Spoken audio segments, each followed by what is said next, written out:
All right, everybody. Well, welcome to tonight's event. We have a very special guest. We have Erica Mueller, and she is a Ayurvedic specialist. She definitely has been doing this for a long time, so I'm really excited about this event. We're going to be talking about Ayurveda and food, ancient wisdom for modern health. So thanks again for being here, Erica, and I'm going to turn it over to you. Great. Well, thank you for everyone for showing up. My name is, as Dan said, my name is Erica Mueller. I've just completed a doctoral degree in Ayurvedic medicine.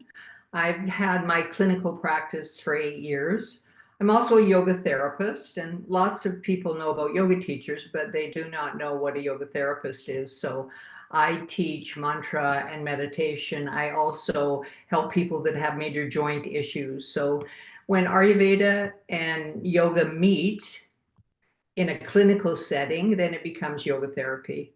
So I have a practice called Okanagan Ayurveda. I'm a Canadian in a place called Kelowna, British Columbia. And I'm really happy to be here and talk about Ayurveda. So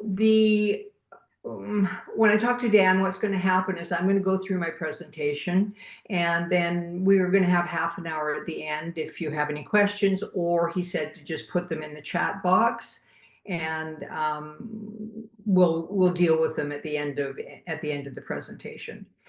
So Ayurveda's an ocean, as my teacher always told me. So I tried to make this section on basically the principles of Ayurveda around food and lifestyle as basically as simple as I could, as concise as I could.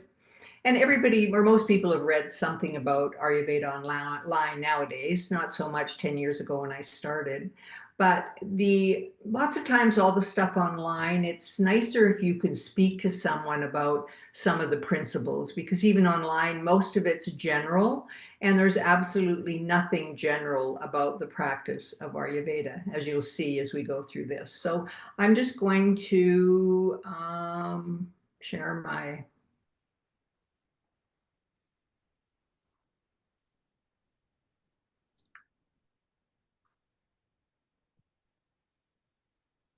So everybody can see this? We're all good? I could say it. Okay.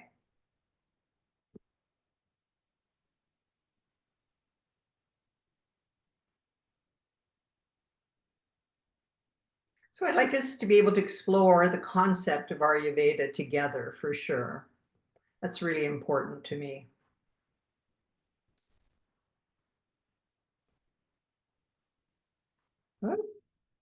Okay, here we go. So what we're going to talk about is kind of a little bit about modern food paradigms and Ayurveda's perspective on those paradigms. Because Ayurveda is, some people say 3,000 years old, some people say 5,000 years old. It's an ancient science for sure. And our principles have not changed in 3,000 to 5,000 years. I still use the same ancient textbooks when I was getting my degree in Ayurvedic degree in doctoral medicine that they used a long, long time ago. I mean, they've changed a little bit, but the basic principles are the same. And the interesting thing about why I started studying Ayurveda was because, and why most of my clients keep coming back to me, is because everything makes sense. So Ayurveda has a definition of what health is. So you can kind of see it here, right? So Samadosha, Sama Agni, Sama Dhatu, Sama Malakriya. So basically that's a Sanskrit language, and I don't really want to use that today. But basically what it's saying is that health for us is to have balanced doshas, which I'll talk about a little bit if you don't know what it is. Balanced Agni, which is healthy digestion and assimilation. Healthy tissues, the right amount of waste coming out of your body. Healthy sensory impressions, the motor and sensory impressions need to be balanced. Our mind needs to be balanced, and we need to have a happy soul. So for most of us, that's a pretty tall order to be able to find all of that instantly. And most people in the West do not define health with all those kind of parameters. It's mostly about being disease-free nowadays. So one of the things that here's kind of what we're going to talk about. We're going to talk about who are you, right? In Ayurveda, we don't believe that you can make a decision on what kinds of foods to eat, how to live your life, how to exercise, how to sleep until you know who you are. And what that means Ayurvedically is that you know what your doshic makeup is. So there's 3 basic doshas and a million combinations of that, and they are Vata, Pitta, and Kapha, and we're going to talk about that. We're going to touch on Sankhya philosophy because Eastern philosophy is the basis of what Ayurveda is about. So we're not a religion, we're a philosophical system. And I will explain that to you a little bit. The other thing we're going to talk about is the tridoshic theory. So there's some very basic theories and principles that when you understand it in Ayurveda, it becomes much easier for you to be able to introduce yourself to yourself. Because I always, when I talk to my clients that are coming to see me, I always tell them my job is to teach you how to be your own healer through an Ayurvedic lens, if you choose to, right? Only if you choose to. But that kind of principle of understanding yourself from an Ayurvedic lens puts a whole different slant on what most of us have, learned and studied in the West. I was always into health. I, love reading everything about it. But when I came to Ayurveda, I realized that there was a much more concise package of understanding. So we're a consciousness-based science. That means we believe in consciousness. We believe in spirit. If there's a problem with believing in spirit, then Ayurveda is definitely not the place for you. We talk a lot about mind. I'm going to talk a little bit about mindfulness, but more about, the idea of our consciousness-based science, because it's also based on energy. And even today, when you look at quantum physics and you look at the pieces that science is starting to understand that, yoga and Ayurveda have understood for thousands of years, they are now beginning to understand energy. It's just that it takes a long time in institutions like medical institutions for things that even science knows to catch up to those institutions. And we're going to talk about nutrition, which is called ahara in Ayurveda, and our relationship to it. Because in Ayurveda, health is not about going to an organic market, right? And we're going to talk a little bit about lifestyle choices. Whoop.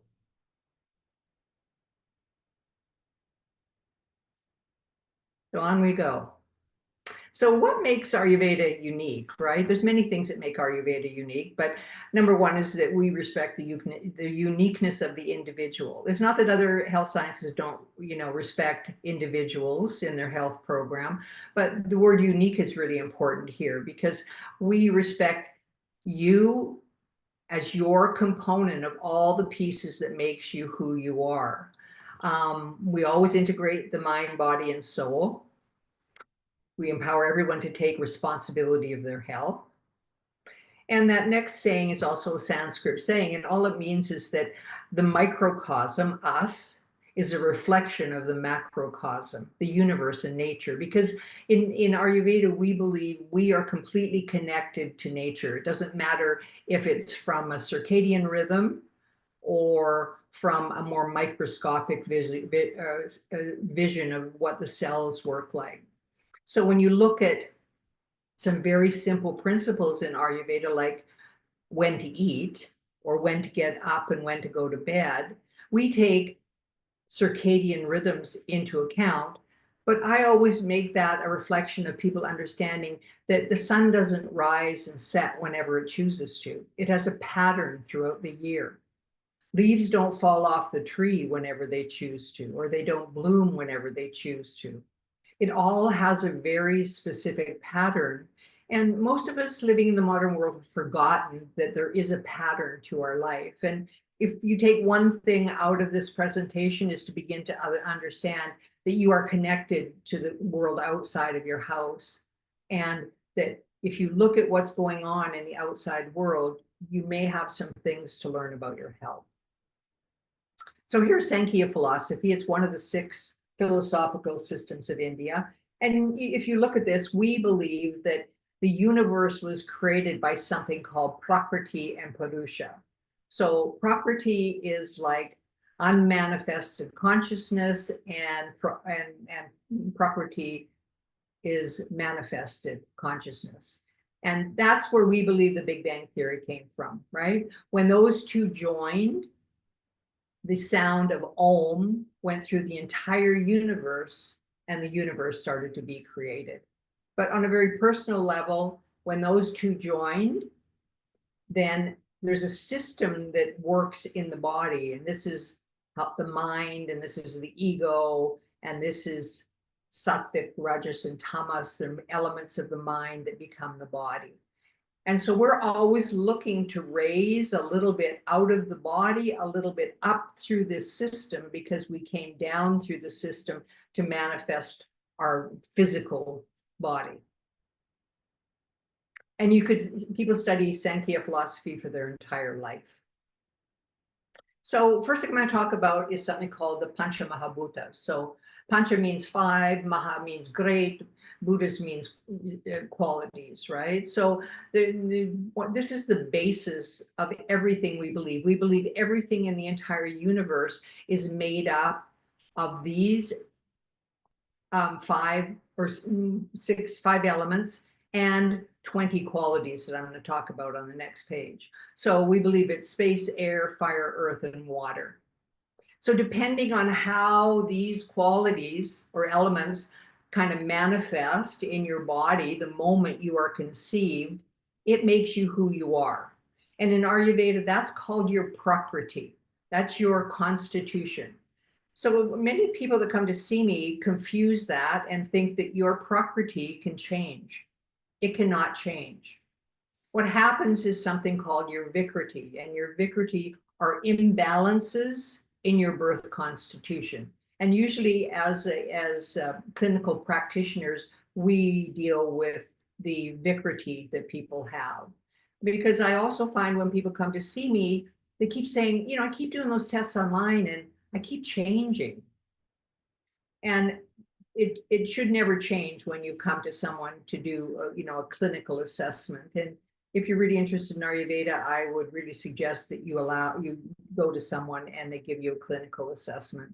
Because most people, if they've had imbalances in their body for a long time, that's how they're answering questions. And that's really where the imbalances are in their system.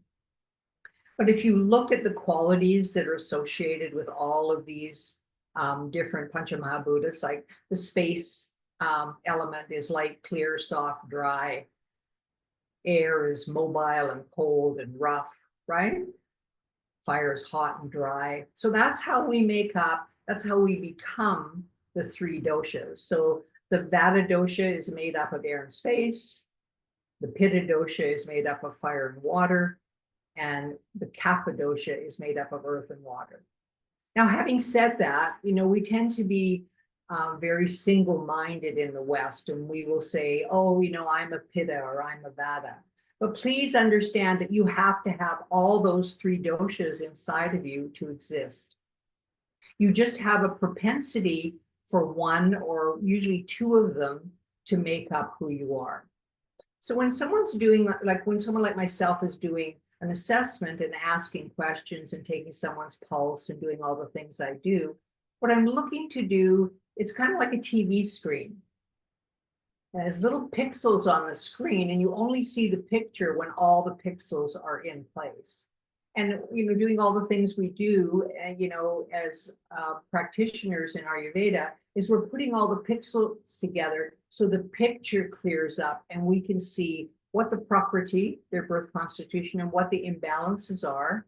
And then we have a roadmap of how to help someone, as opposed to just trying to pick things out of thin air.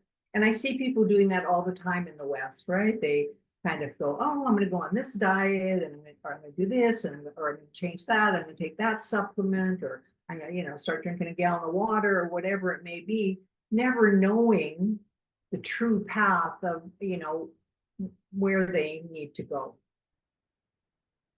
Here are the 20 qualities that we deal with in Ayurveda, right? These are the physical qualities of the body. So it's like heavy and light. The sayings underneath Guru and Langu are just they're Sanskrit words, right? Hot and cold, oily and dry, and the space, it goes on for all 20 of them. So when we're looking at healing, or when you're looking at setting up some protocols for yourself or picking some foods for yourself, one of the really important things to do is understand the theory of opposites, right? So in Ayurveda, if you have too much heavy quality in your body, then you use light to start lightening up the heaviness of that quality. Or if you have too much hot, that's always a really good example, because people understand that. It's just too much Pitta dosha, right? They get acid reflux, they're always flushy, they can get angry all the time. Then we use cold therapies and cold modalities of treatment, and even cold ways of people living their life to be able to balance out the things that are going wrong. Now, from a clinical practitioner's point of view, it's much more expansive than that. But when you're starting, that's a great place to start, is to understand, the gunas, and begin to understand how the opposite quality, and that's the same with food, right? That the opposite quality is going to help balance those two out. And here's the qualities, the mahagunas of the mind, right? So and most people that have been to yoga have heard of sattvic and rajic and tamasic, right? Tamasa is really heavy, it's very kaphic. Rajasic is very fiery and, very up there in the air. And sattvic is kind of that balance, that harmony in the middle. I think one of the confusions I owned yoga studios for many years before I became a Ayurvedic practitioner. I think one of the confusions in the yoga world is that we're looking to always be sattvic or always eat sattvic foods. And to be honest with you, that is not true when you look at it from a clinical practice. Because if you did not have rajas and tamas, is what puts you to sleep. Rajas is what wakes you up. And then, hopefully there's more sattva during the day. But they are all very important in terms of being able to balance the mind. And they are used mostly for balancing the mind. So we can use breathing techniques, we can use mantra, we can use yoga. There's lots of opportunity for us to be able to use these three gunas to be able to help balance the mind. And in having said that, it also balances the body, because in Ayurveda, the mind and the body are not mind and body connection. The mind and the body are exactly the same thing. So whatever we do to the mind, we do to the body, and whatever we do to the body, we do to the mind. It's all inclusive in the same package.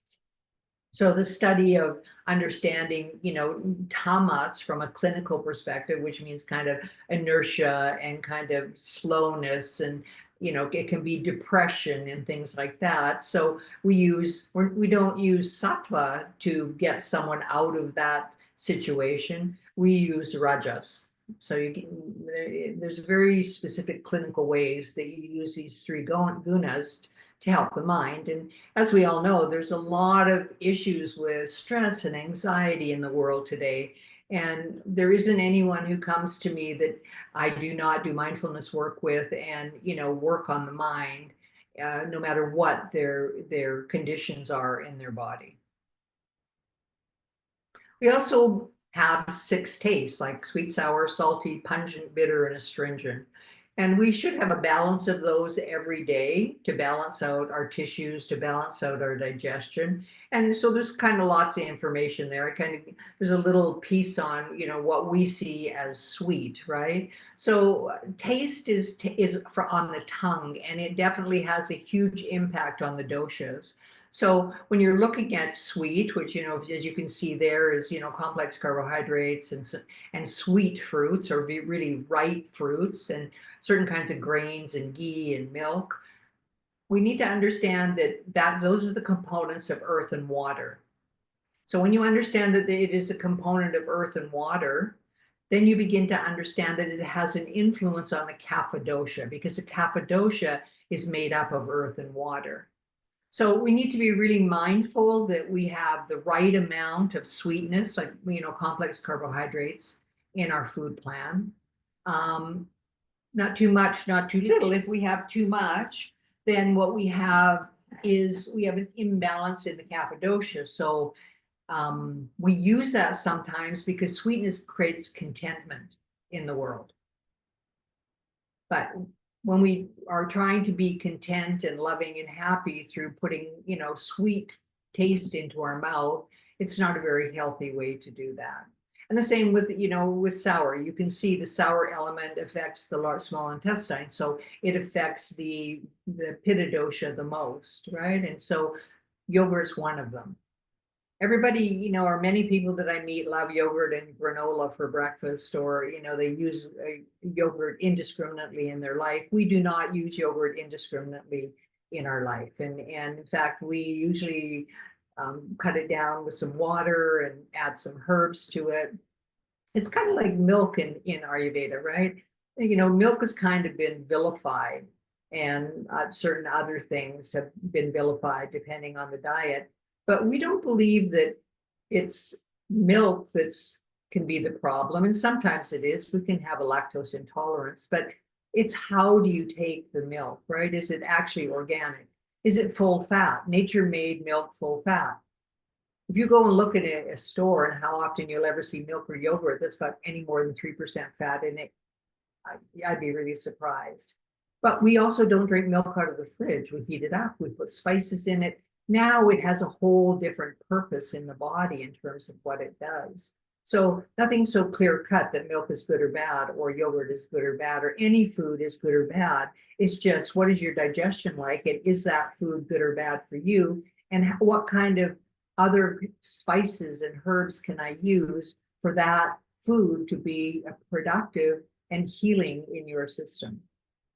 And you can see, salty is water and fire. So it affects the kidneys. We know that in the West, that it affects the kidneys in a profound way sometimes. Pungent, bitter, and astringent. So they all have kind of their pieces. In the world of Ayurveda, if you are a very Vata person, which means that you are very light, right? So you have a lot of space and air in you. You don't want to be eating bitter because there's lots of air in it, right? Or astringent foods, too many of them, because it makes the Vata dosha, the doshas are energetics in the body. So they're not physical components, right? The tissues or dhatus are. So, but whenever you're going to influence those bioenergies of Vata, Pitta, and Kapha, and if you're going to influence the Vata dosha by having too many salads all the time, or too much tea and coffee all the time, or unripe fruit, you are going to create an imbalance in the dosha. So again, it's not about the food. It's just that for us, leafy greens are not good all the time. In the West, I think we've been taught that, having a big salad is a really healthy thing to do all the time. If you have poor digestion, raw food and leafy greens, from our perspective, will never clear up the GI tract, will never heal the mucous membrane, will never allow gas to go away. So again, everything has a very specific purpose in Ayurveda, depending on what your personal needs are.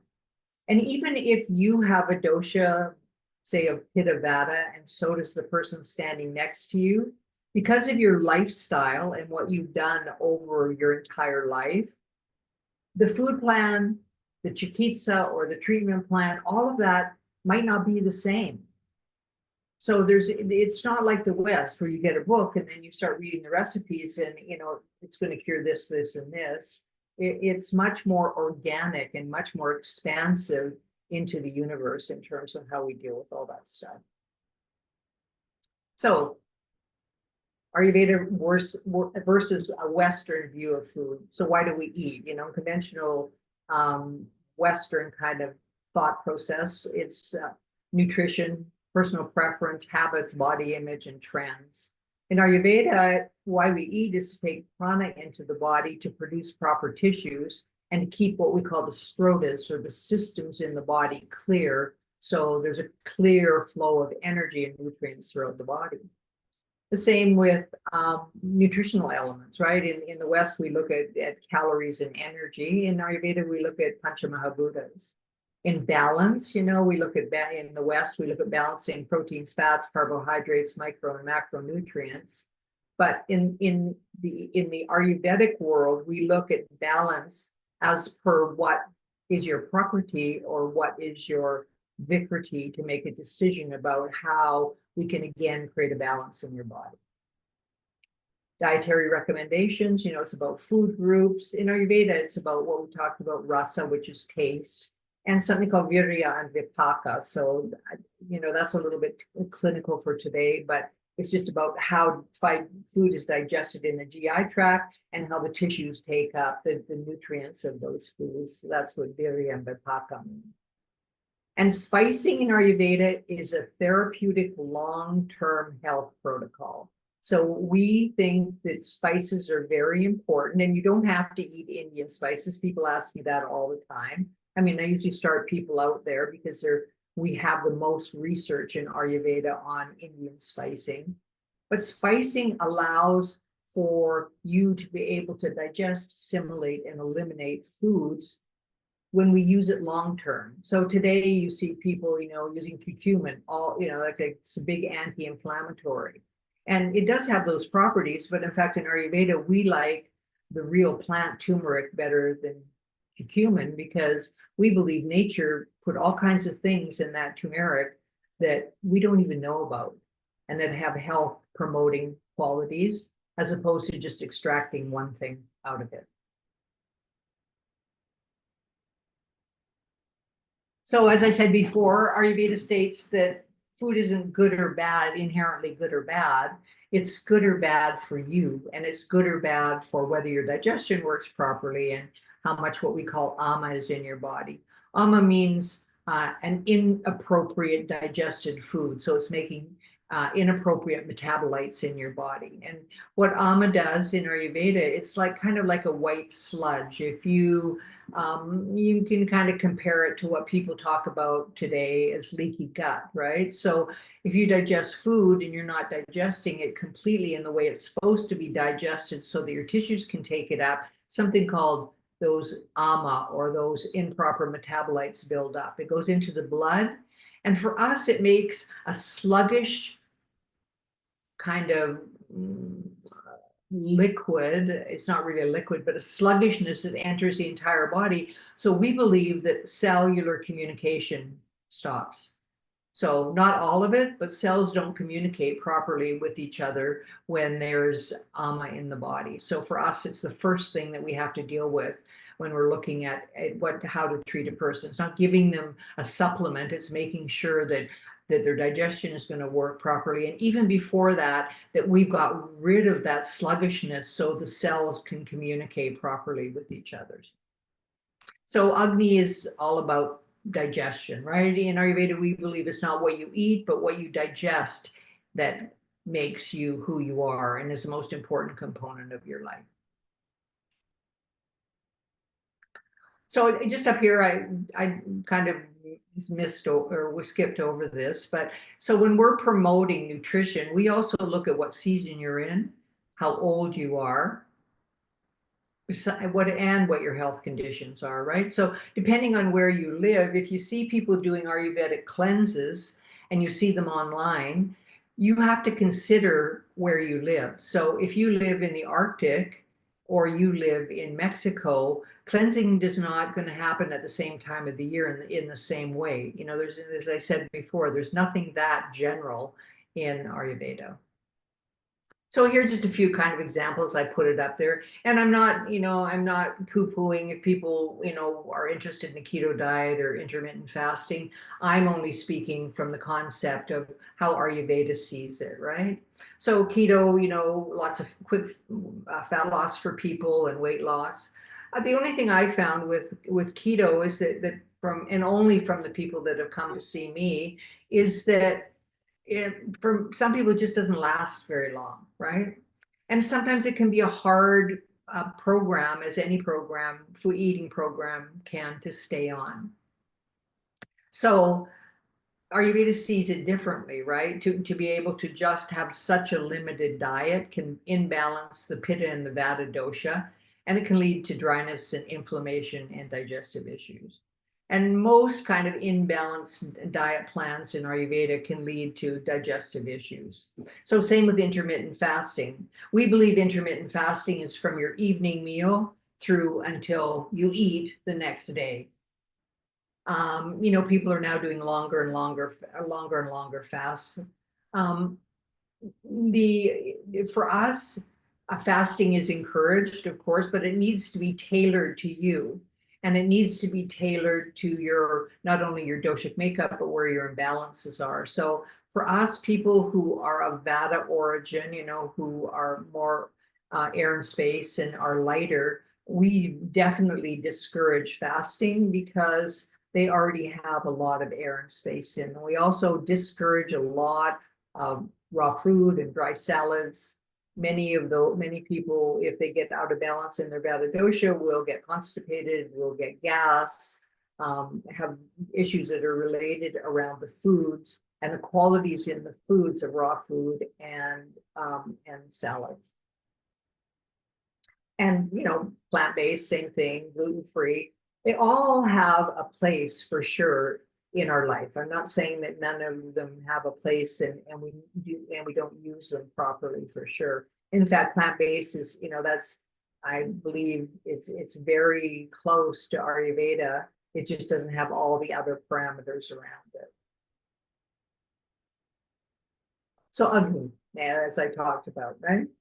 So Agni, the fires in your body, there's hundreds of thousands of them. So not only are they in the GI tract, but Agni for us is like the mitochondria of every cell of your body and everything in between that. But for us, the main seat of Agni is the stomach, or the stomach, the bottom part of the stomach and the small intestine. So that's where we metabolize and assimilate and transform food. So we're always looking about through that transformation process, whether it's transformation of food or transformation of thought or sensory impressions. That's all food for us. So Agni is life, basically, for us, right?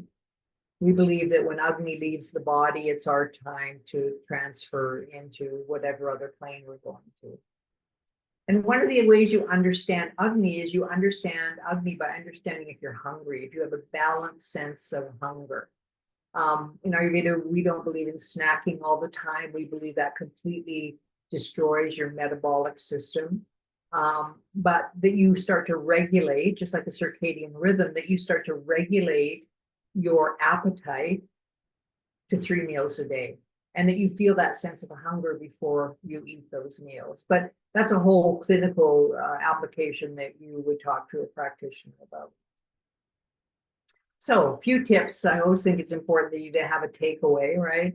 So a few tips to keeping Agni good. And many people know this now because Ayurveda is out there on the internet, right? But just even warm water with ginger, a little bit of honey. Great way to start the morning. Not with a cup of coffee, because people tell me they're not hungry in the morning. And then I just ask them to maybe try not having coffee. And they find that their lack of hunger came from the fact that they were drinking coffee first thing. And for us to be able to even drink warm water all day is one way of decreasing fat in the body.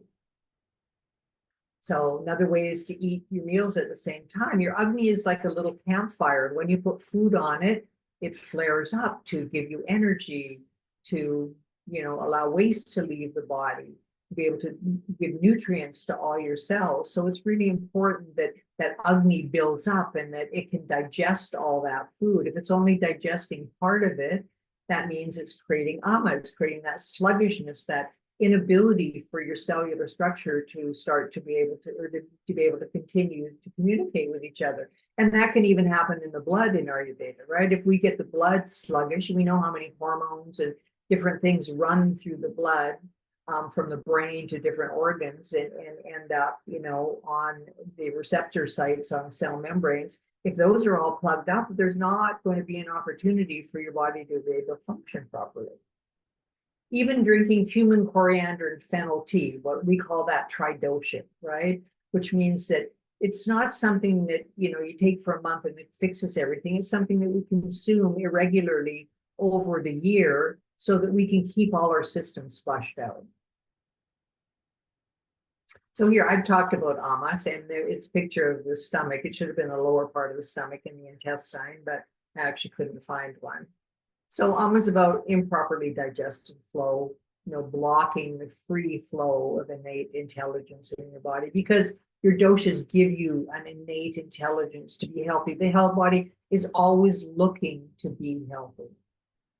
So a few examples of, can be signs that you have amas, bad breath, a coated tongue, a dull appetite, changed evacuation via constipation or diarrhea, fatigue, depression, and even difficulty manifesting the things you'd like in your life. So there are a few things to note for yourself. So I spend a lot of time teaching my clients about how their tongue is a very good indicator, not from a clinical point of view, not from the point of view of what I do, but from a personal point of view, to learn more about their health, to have some knowledge about the coatings on their tongue.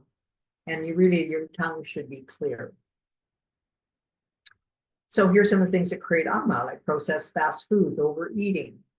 So overeating in Ayurveda is an interesting concept, because you can not only overeat, but you can undereat, which is also creating disease manifestation in the body. Microwaves and cold water. We do not like cold water and ice at all. We believe it completely stops the digestive process.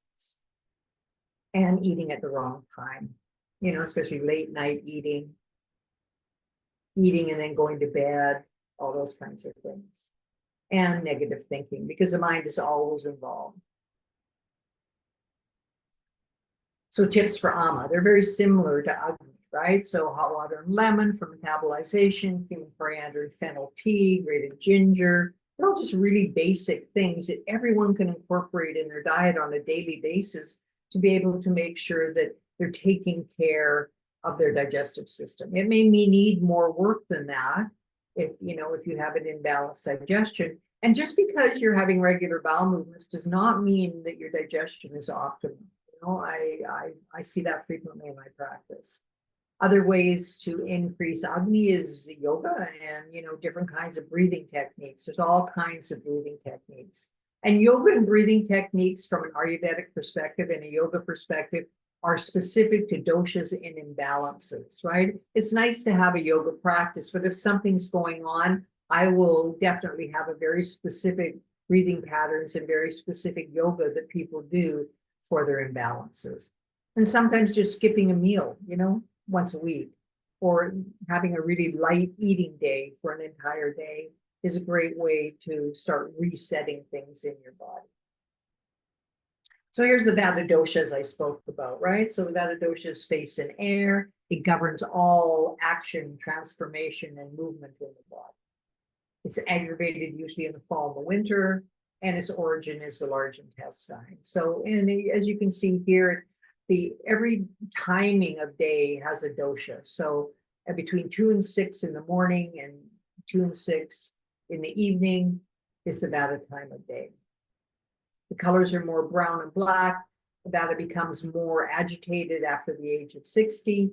And as you can see, what the qualities are, like dry light, rough, cold, subtle.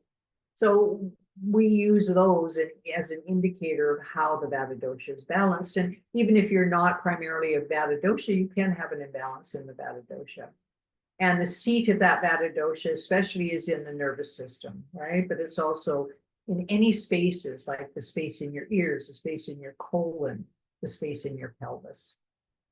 And many times the diseases will manifest in the colon. And usually in the beginning, they will start out with constipation and gas and dryness, which are part of the qualities. So here's a little kind of rundown of the Vata dosha. They're usually small, light, light framed. Their bones aren't very big. They have poor time developing muscular system. They love irregularity, right? Irregularity of eating. That is because of the air and space, right? They always want to be moving through air and space. It's also the reason they talk more quickly and their mind is busy, because everything, air and space, makes everything more mobile and move. And even when you travel in a plane, you will increase the Vata dosha, even if it's not an imbalance in your body. Anytime you move through air and space, it will create that, right?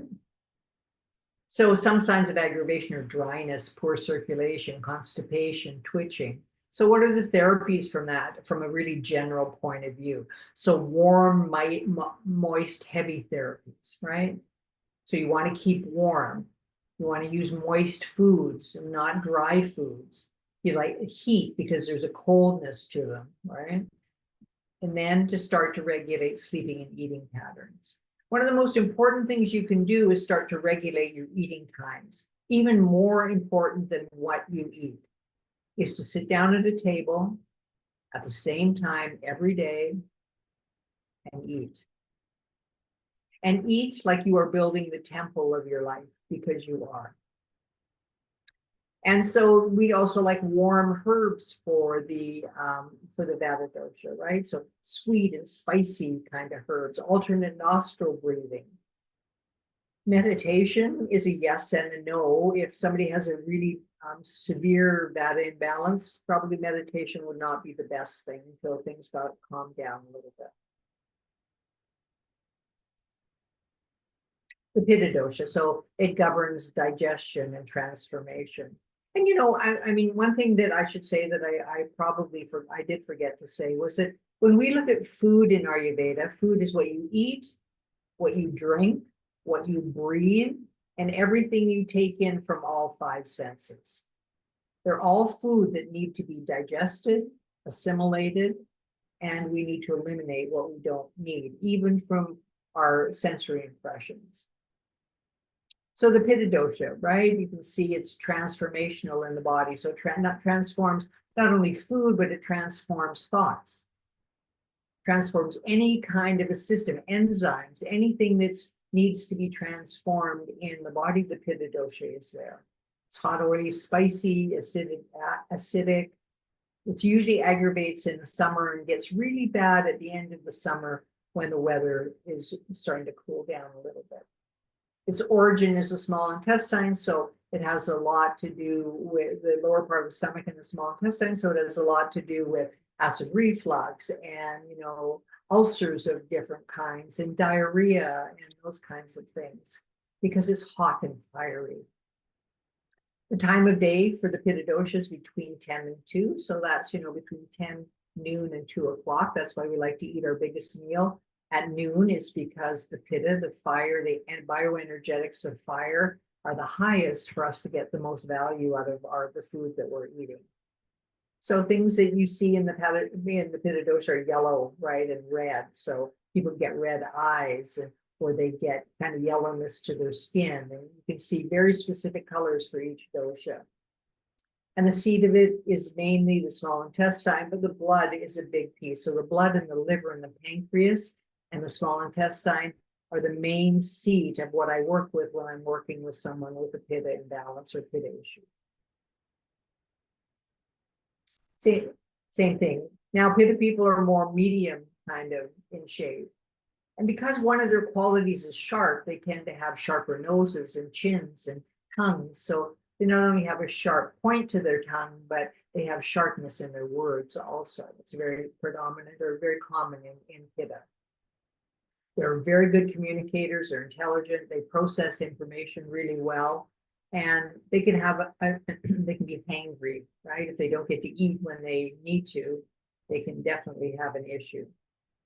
Signs of imbalance for Pitta dosha are nausea and vomiting. Skin breakout is a big one. Inflammation, gastritis are other issues that the Pitta dosha can have. And burnout, they love to do way too much.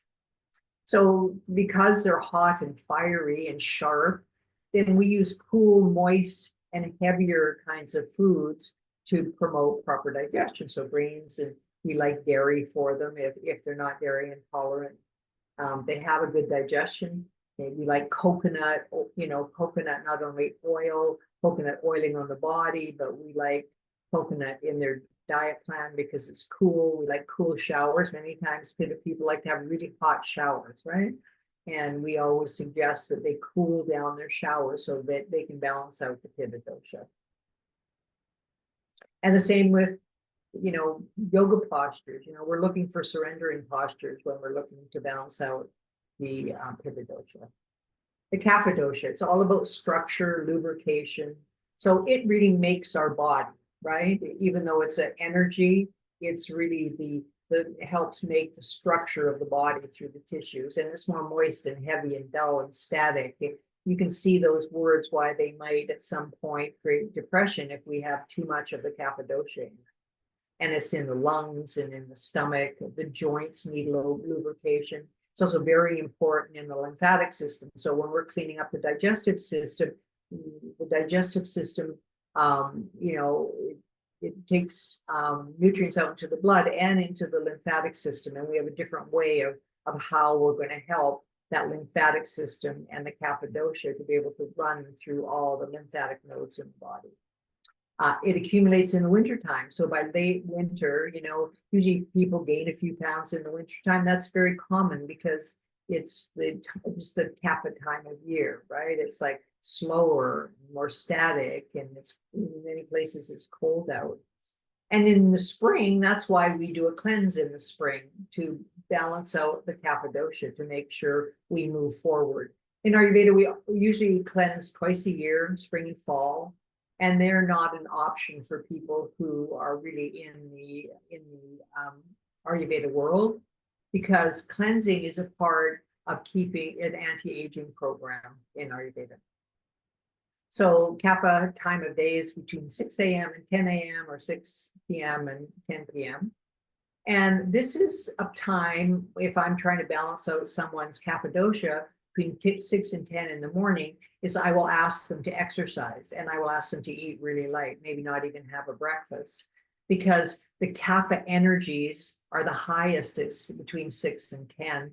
And so when we exercise, we get to create a balance in the Kapha dosha.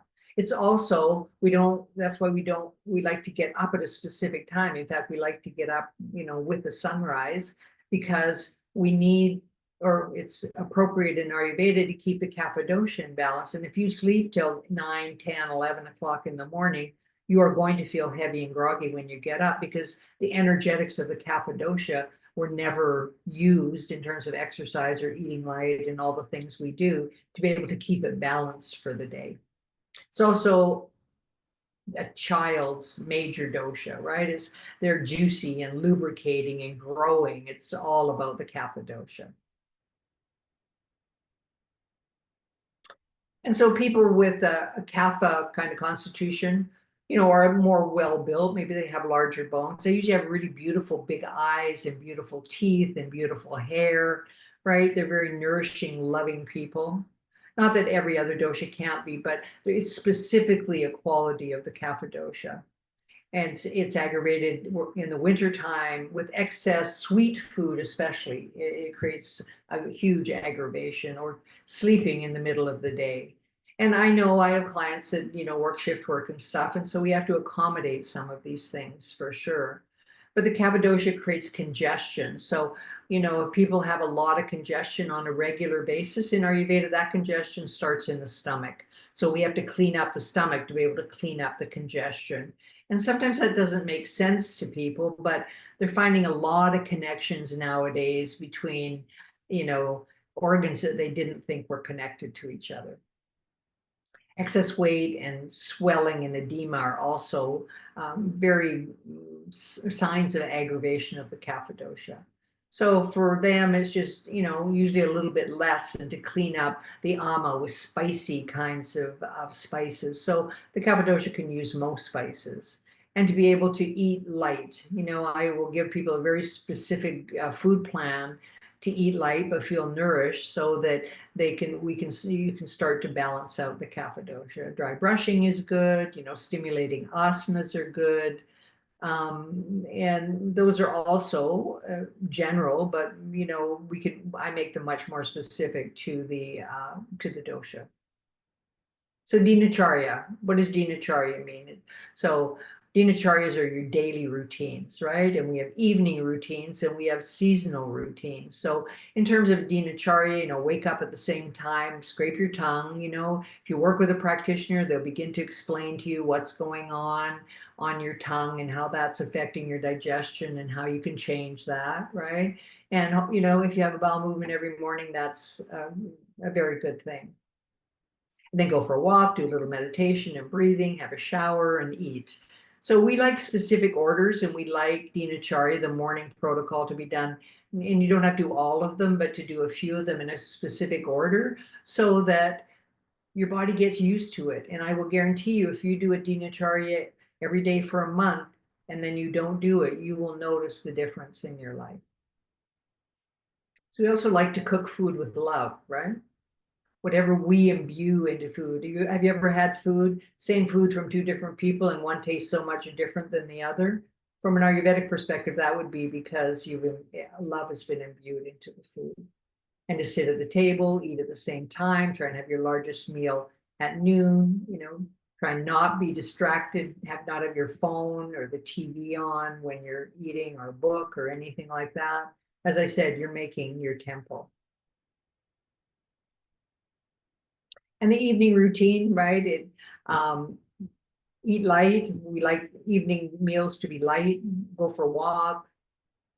Do some meditation and breathing. If you have issues with your eyes, it's great to rub very specific Ayurvedic oils on your feet, because the feet and the eyes are related in Ayurveda.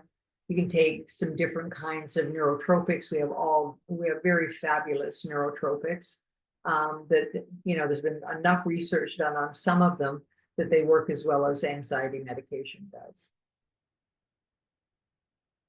And again, no stimulants, no phone or TV or iPad in your bedroom, and just to leave it alone for half an hour before bed. People say, well, what am I going to do? You can do mantra, you can read a book that isn't violent, something soft and easy, just to allow the mind to relax a little bit before bed. Our mind is just very Vata, it's just moving and very pitty, moving and fiery, way too much in the world we live in today. And there's my information. And thank you very much for allowing me some time to talk about Ayurveda.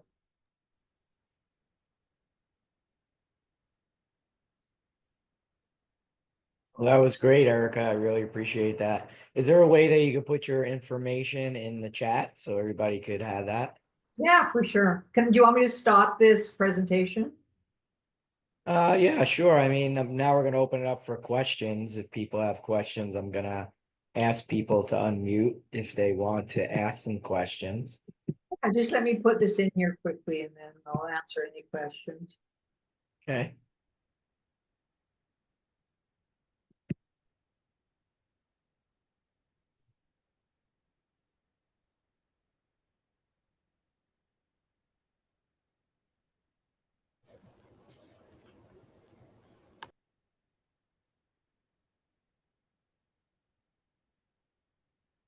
There you go. Whoop, I didn't spell calm right, but you guys know I messed it up. Okay, so does anybody have a question, or do you want me to look through the chats? I'm looking through the chat. I don't see your information in there. Maybe it didn't go. It's Did you right at hit the bottom. Oh, I just sent it. It was a direct one to one person, not to the entire group.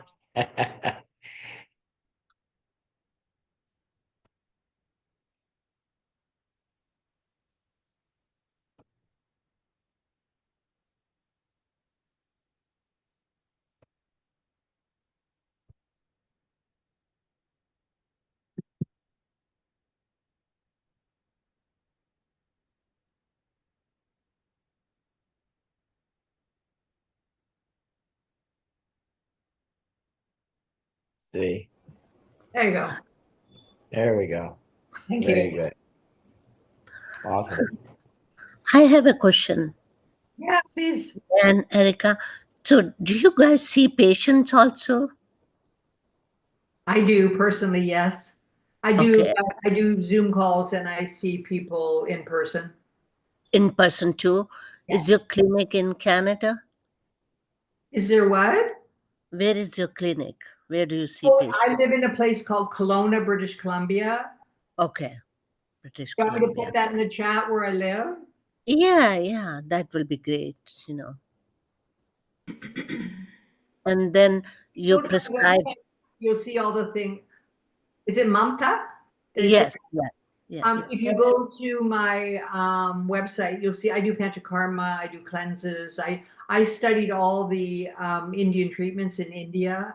I Okay, interned in an Indian hospital in India. I'm going back in October. So if you could have a look at my website, there's lots of information. And if you want to just, find out some more, you can call me through my website or email me. okay. That will be very, useful. Okay. Thank you, Erika. You're welcome. Ali, did you have a question, Ali? I did. Hello, Dan and Erica and everyone. Um, very thankful to be here. What a remarkable presentation. I am really blown away by your level of knowledge, and it almost seems like I almost can't imagine learning all of this information if you didn't grow up in the culture. And it seems very terse. It's a lot of material. And I'm very impressed with your knowledge and your demonstrated proficiency with these concepts. And so I'm thinking there's a slide that you shared where I would consider myself Vata in my dosha, and I thought I saw something pertaining to you want to eat your heaviest meal at night. And so often I've heard you want to eat your heaviest meal, like eat your breakfast like a king, eat your lunch like a prince, and eat your dinner like a pauper. And so this was inverted, and I've found that interesting. Can you No, speak to that? I'll have to look back because you're correct. Uh-huh. Your largest meal should be at noon. Mm. The only issue from a clinical point of view is Mhm. yes, it's nice to eat a light meal for dinner, Mhm. but if you have a lot of pitta in you or you wake up in the middle of the night because you haven't eaten enough, your body is telling you that that's not quite appropriate. Like Mhm. can't just make a decision on any of the stuff I talked about without also listening to the conversation of your body. Mhm. So, but you are correct. The lunch should be the biggest meal. Dinner should be light, and breakfast is. Some people in Ayurveda only eat 2 meals. Some people eat 3 meals. Some Mhm. people, if they have a really high pitta, will have a snack also. So even with food, it's dependent on so many factors, right? That's why it's good to Mhm. have a practitioner on your side. And I Right. tell you, I have to thank my teachers and my gurus Yes. for all the great teaching they've given me in the last 10 years. Wow. I received that. That's beautiful. And if I recall, even the Amma in the way to, I don't remember the phraseology, the way to settle the Amma, the way to cleanse or cure the Amma. Um, is it different for every dosha? It Or is. okay, right. Because I Right? remember. Mhm. You can't use a warming herb on a pitta, right? That's it. Right. Because you see, digestives can be warming and cooling in Ayurveda, just like every herb can be. Like Right. not the same herb, but with a whole group of herbs. So if Mhm. you're trying to get rid of ama and you're a pitta person, you will use very different herbs than if you're a kapha person or a vata person, That right? makes sense. Yes. Uh-huh. And including snacks and what have you, because I know nuts and seeds sometimes are part of one's intake in their diet. Um, I guess what I'm asking, do you do consultations remotely? Does one have to be in British Columbia? How does this work? How do you do your work? I do lots of Zoom consultations. Really? Yeah. Huh. See, I'm a little bit different too because I'm a yoga therapist. Yes. and I'm an Ayurvedic doctor. And if you live here, I do all the treatments. Usually an Ayurvedic doctor isn't a yoga therapist and does not do all the Indian treatments that I do. But that's, for someone local, but even just to be a yoga therapist and an Ayurvedic doctor, it's a very kind of not usual combination. Yes. So, and also the other thing I do, when I do a consultation, you get a written consultation. Beautiful. So I Okay. believe that's really important because, Mhm. just to do a consult, even when people come to see me in person, just to Mhm. tell someone what to do, I Right. don't find that appropriate enough personally. Mhm. It's a lot of information, and so there wouldn't be very much compliance, I would think. It's a lot of information to try to remember. Yeah, it is. Awesome. Thank you so much. Thank you so much. And your website is featured here? Yeah, it's Okanagan Ayurveda. I wrote it. Oh, there it is right there. Dan put it in there properly. Got it. Yeah. Excellent. Thank you so much. Thank you, Dan, and thank you, Erica. Really appreciate you both. Hey, Sarah said I got barking dogs. You can recommend a dietary item or practice for late 40s female, cold petite. I realize it's particular. Yeah, Sarah, it's too complicated for me to. I mean, you gave me a few details, right? So, I could assume that you were, you had some Vata or Vata imbalance in you if you're cold and little or petite and dry skin. A couple of things that I can suggest for sure are to make sure you don't eat dry, raw foods. That you maybe have I don't know if you're vegetarian or you eat meat, but you have like stews and put either olive oil or we really like ghee obviously, or put ghee in it, and so that you start to get rid of your dry skin and your dryness, your propensity to dryness, just by starting to think about moist, warm, and oily. I know Excuse me. that, sorry, Erica. I Yeah, believe Vera had a question. Vera had a question. for sure. Go ahead. I'm not sure if it's easier for her to read it or should I just say it out loud? I'd rather you say it. Okay. I'm better at Um, that. I have an appointment tomorrow with a new family doctor. I haven't been to a doctor in probably like 3 years. My last one retired, and I just have anxiety around it, so I kept procrastinating. Um, so I want to get blood work done while I'm there, a prescription. I know you're supposed to usually get a complete blood count. Um, in the past, like I've had low iron, vitamin D, low vitamin D, borderline high cholesterol. That's with my genetics, and also anemia back in high school. Yeah, now I'm a 40-year-old woman. So do you have like any tips for like the doctor tomorrow? Doctors don't really want to hear from me. Oh. I'm sorry. I've had clients that have had things really change in their life, right? Like one gentleman was in a wheelchair for 3 years, and he was walking after about 8 months with me, and he went to his doctor, and his doctor had no interest in finding out how I did that. So, and even, I work a lot with psychological problems, and psychiatrists and people like that don't want to hear about what I do, right? So I'm I don't really have that answer for you. I mean, if you find a practitioner, Ayurveda definitely has an answer for iron deficiency, vitamin D, anemia, right? That those are blood issues for us, right? So we don't see it exactly the same way the West does. So when someone comes to me with blood reports, I can read them, but I don't take the same thing out of them that, a medical doctor would. So I'm sorry, it was kind So, of a vague answer, Vera, but yeah, Ayurveda is just so specific. It's very difficult, like, to put together any kind of a proper plan for anybody, unless, like, when I do a consultation, it's usually an hour to an hour and 20 minutes at a minimum that I talk to people before I can even come up with an idea.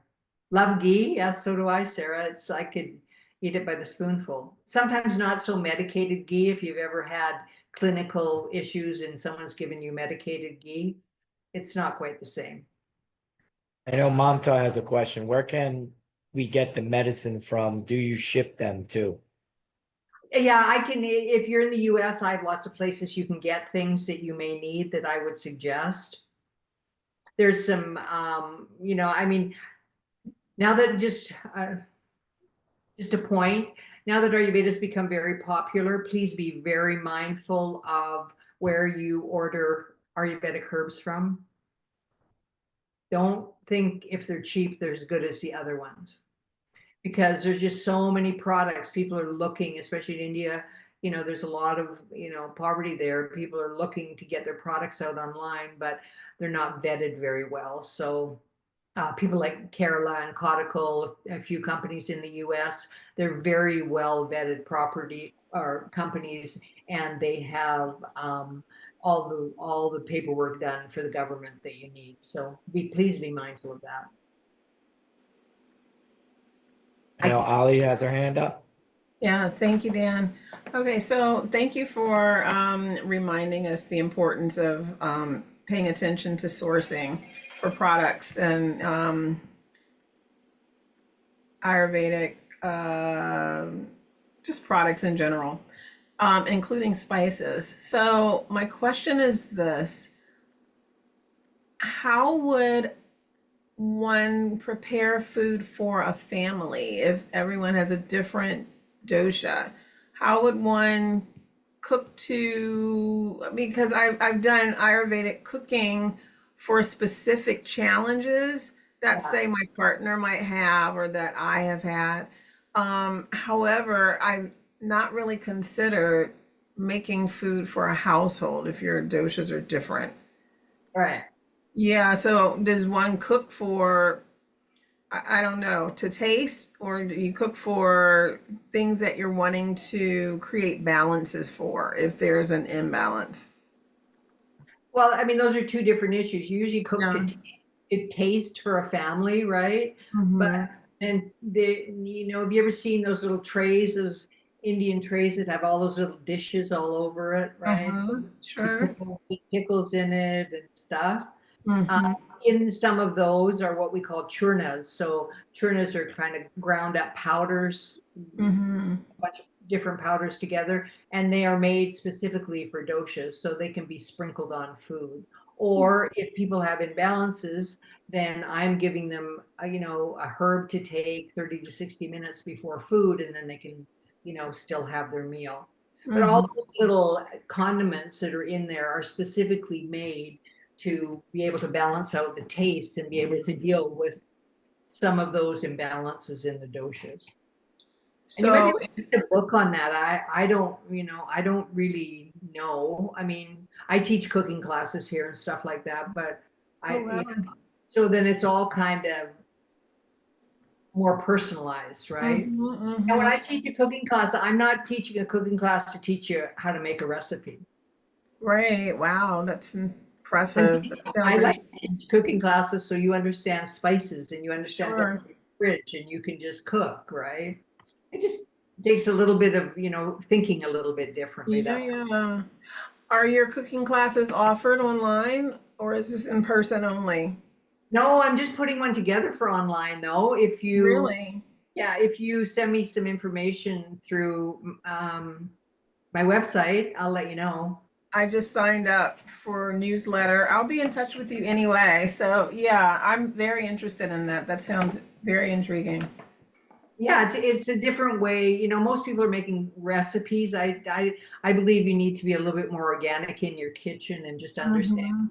Instead of going out to buy everything specific, what have I got in my fridge and how am I going to make it so that it's balancing for me? And some people don't like Indian food, right? So there needs to be some variance in that, which there hasn't been up until now.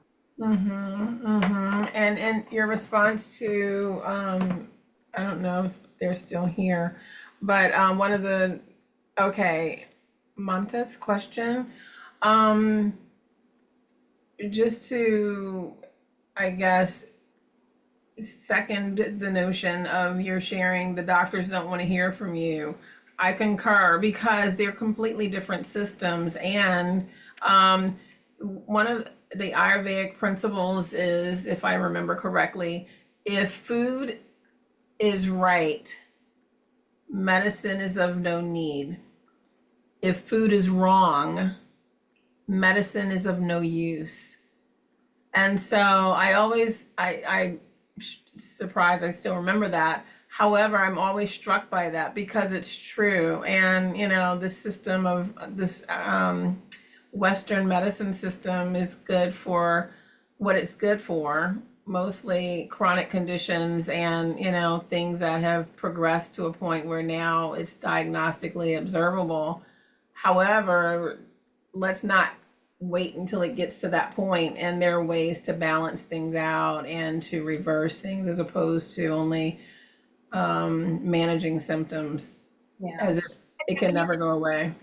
I mean, from my point of view and the way I was taught, that everything has a purpose, Yeah. right? And that medicine definitely does have its purpose. Sure. It doesn't have a lot of purpose in chronic care, though, right? In nutrients and Not in healing it. conditions.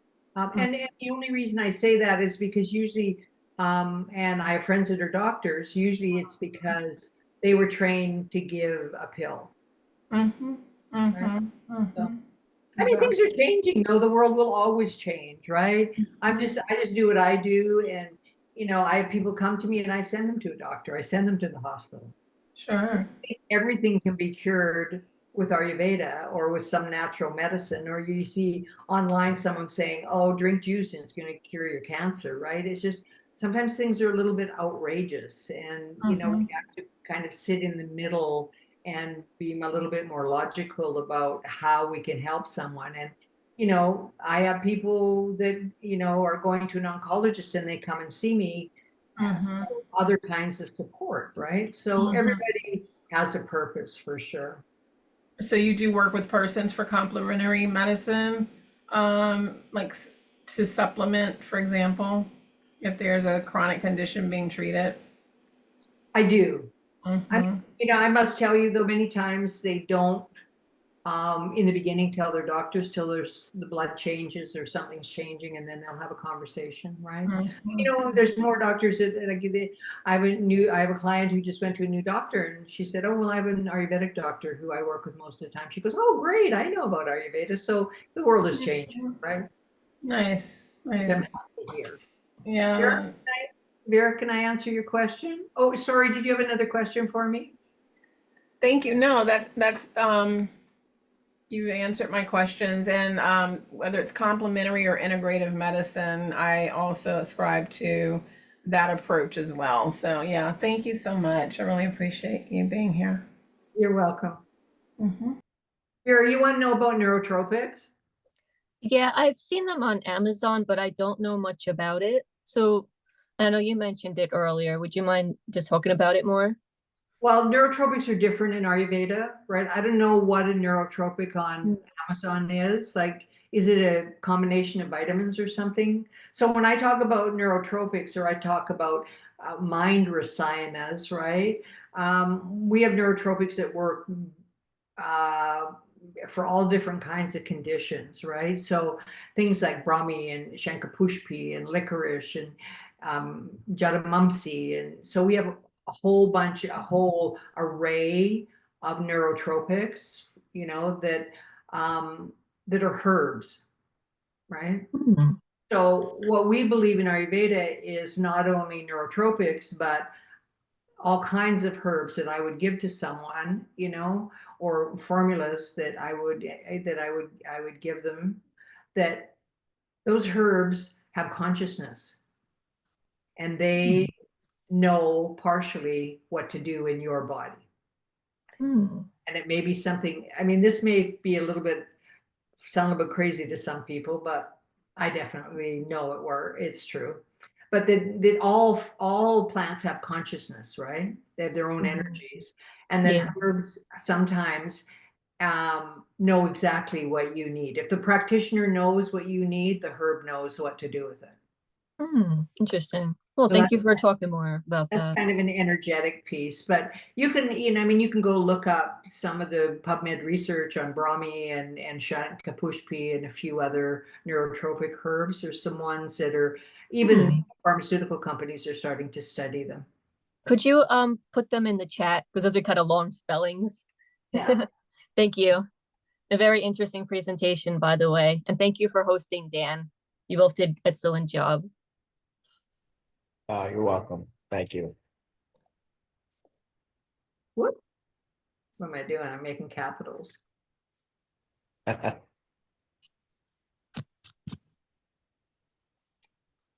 just passionate about Ayurveda, and I think it's going to change the world.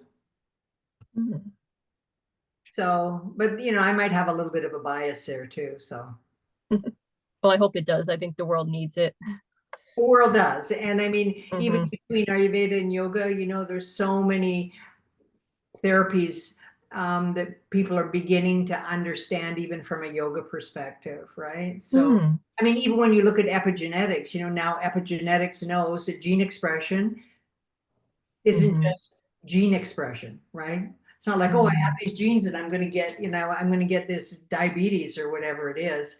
Genes express by how you live your life and what you eat and what you look at, right? So they have a whole new understanding. And if you go back and read the ancient texts were saying that 3,000 years ago. But we were kind of, I mean, I think it was kind of, we were like that do kind of, science, just like yoga was a long time ago. I have a question. Yeah. What I noticed from your presentations and from what I know of Ayurveda, that, and I believe this myself, and what I notice is that a lot of the diseases come from the gut. Like I noticed that a few times from the doshas, looking at it, that the small intestine is involved a lot. And I'm wondering what Ayurvedic practitioners believe about the synergistic relationship that we have with energy and also with the microbiome, that we have bugs that are more, I should say, more of them than cells in our bodies, and the relationship between all three and how that ties in with the doshas.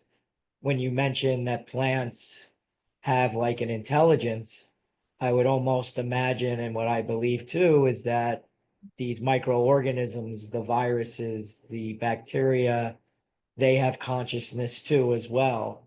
And in order for us to flourish and have, we know, like, we have the gut brain axis, right? 80% of the communication between the brain and the gut comes from the gut to the brain through the gut brain axis. So I'm just curious to know what your approach is, or how you feel about like making sure that this synergistic relationship between energy, mind, and spirit, and bugs and everything is, maintained. Sure. I spent a lot of time talking about this.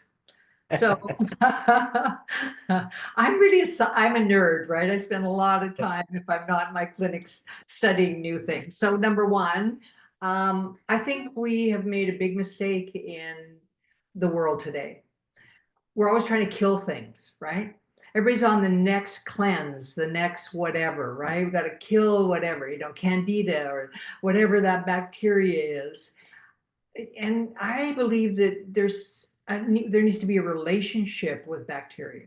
Sure, there's bad bacteria, but when we start cleansing one thing after another, and never stopping, we're not building any relationship, be it energetic or anatomical. We're not building any relationship with any of that inside of us, in our mouth, or on our skin. So number one, that to quit putting all that stuff on your body or cleansing 15 times because it's the next cleanse that's going to make me healthy, right? I think when there's too many of those, the next cleanse actually makes you sick. And the difference in an Ayurvedic cleanse is you cleanse and then you rebuild. The West doesn't do that. They just move on from one cleanse to another to another. And so if you're not rebuilding the microbiome in your gut after you've had a cleanse or after you've had bacteria or, antibiotics or whatever, you're not building any kind of a relationship. And that's also an energetic relationship, right? So we have, there's some studies out there that have just been done lately. I was reading one of them with the lady I'm putting together the cooking course on PubMed, how 3 days of eating an Indian diet, and they had like cumin, coriander, fennel, tarragon, and something else. I can't remember the exact mix. Change the microbiome to a healthier microbiome in your gut.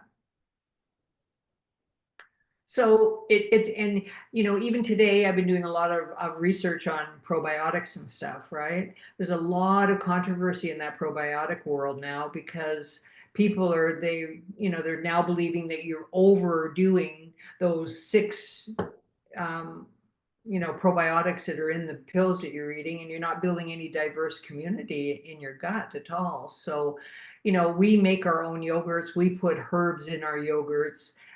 We don't eat yogurt like yogurt. We mix it with water and make something called takara to increase the gut microbiome. We have products like Triphala, which is, everybody knows about Triphala if they don't know about anything else, but Triphala has its own way of changing peristalsis in the gut and increasing the microbiome. So we have lots of pieces that aren't like called a prebiotic or a probiotic that work in that way, right?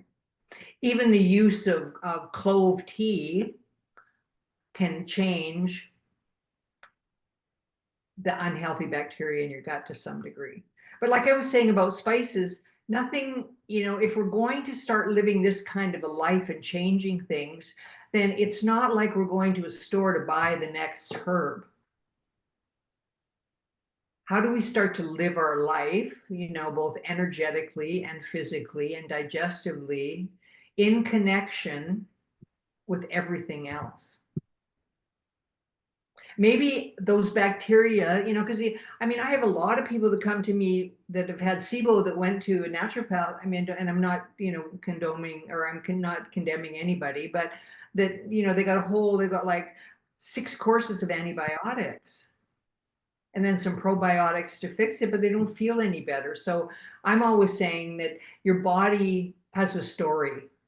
And part of what we need to do is listen to that story too, not just a book, not just the internet, not me, not anybody else, but your body will tell you some things that you can, learn about. So I've kind of gone off on a tangent, Dan, but that, there is. No, it's great. It's great. This is all important because that's, this is in my wheelhouse, right? And for me, I'm a big test, don't ingest type of person. And it's because of what you said that people will start taking things like probiotics without actually knowing what their ecosystem even looks like. So they could be doing more harm than good if they have some type of dysbiosis. But I know Ayurvedic people, that are practitioners really believe that everything stems from the gut. So having the testing is maybe not something that they bring into their practice. And that's fine because everybody has their way of doing things. For me, it's like, I always like you had mentioned the word PubMed.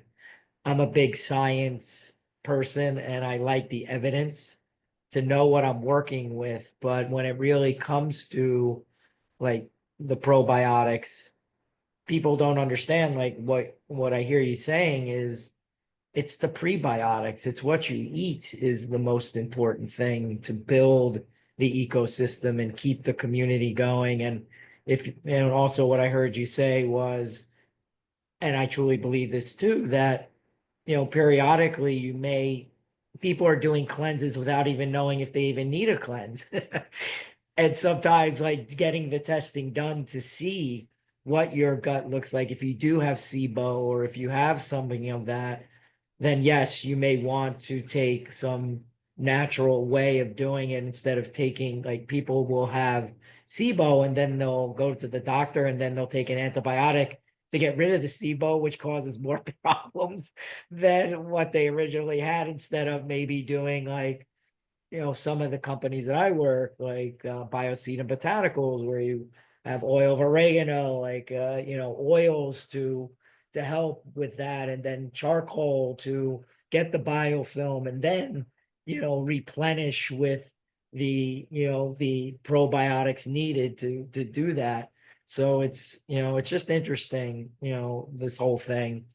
Well, I think the only piece that makes Ayurveda different always is that all those protocols are great, but we have to know who you are before any of those protocols Yeah. we have a look at them, right?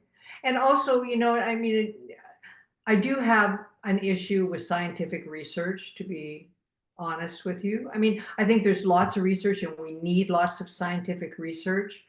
But nowadays, we need to be very mindful of who's paying for the research, who's doing the research. Not just, the problem is you can go on Instagram and see something for 2 seconds, right? And you can think it's true, but just for all of you, just do some more research into what you hear as scientific research, right? Because there's a lot of money to be made out there, and everybody needs to make money. I'm not opposed to making money, but I just see that there's a lot of stuff going on that is just stuff being thrown out there. And because everybody believes the word scientific research now, right? It's kind of in the social consciousness of us, like, oh, it's scientific research, it's got to be good. I personally think just be mindful of that, right? There's good in I there. think that's a great point. There's good and bad. No, in everything. yeah.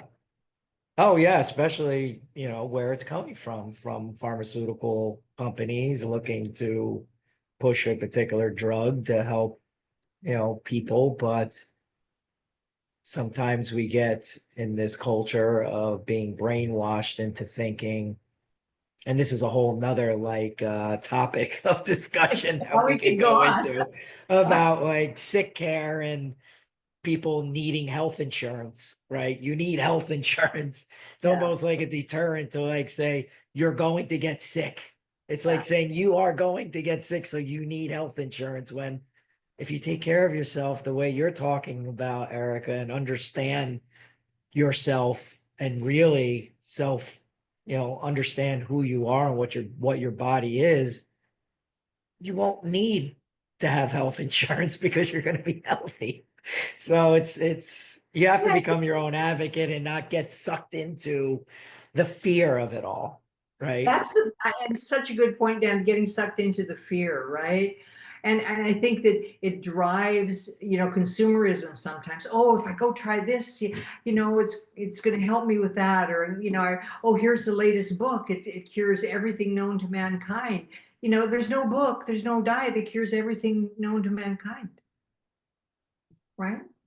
Yeah. But I really think that you need to also get in touch with yourself, because I have people who, say, well, my body tells me what to eat, but from my perspective, if your doshas are imbalanced and your tissues are imbalanced, um, your body's not giving you the right signals, right? So there's kind of there's a balance between getting some balance going in your body and listening to, but it's just, I tell people, okay, we've got one of the major ways of understanding disease is called prajaprahara, which means a stain against intelligence, right? So my way of explaining that to people is you eat pizza, you feel like shit, and you eat pizza again. Sorry for swearing. Right? I think I'll laugh because we do that, right? And because the body has told us something and we keep doing the same thing over, and especially with processed foods and stuff, we keep doing the same thing over and over again. And it's just like wisdom, your body's intelligence is trying to tell you something else. Exactly. Well, with that, Eric, I think that's a good way of ending, because we've come to 4 minutes after the hour, and I want to be respectful of people's time. But I really want to thank you for being here. It was very enlightening. I'd love to have you back again. Maybe you could teach us something else about the beautiful work that you do. And for the people who are on the call, again, this was recorded, so the recording will be in the chat, and I'll send it to people who registered for the event, And of course, I'll send you the link, Erica. Okay. Erica's information, I'll make sure I put that in the chat also. So you could reach out to her. Do you have a free consultation if somebody wants to speak? I have to a Erica? 15-minute free 15 to 20 minutes, so someone can just talk to me. And Great. because we, also part of a healer is that your energy has to feel comfortable with mine. Just because I know stuff doesn't mean I can be It the has most to, beneficial person in your life. So I like that 15 or 20 minutes to get to know somebody. that's great. Well, thank you again, Erica. Thank you, Everybody guys. have a wonderful evening or afternoon, wherever you're zooming in from. And hopefully we'll see you at the next meeting next week. Take care, everybody.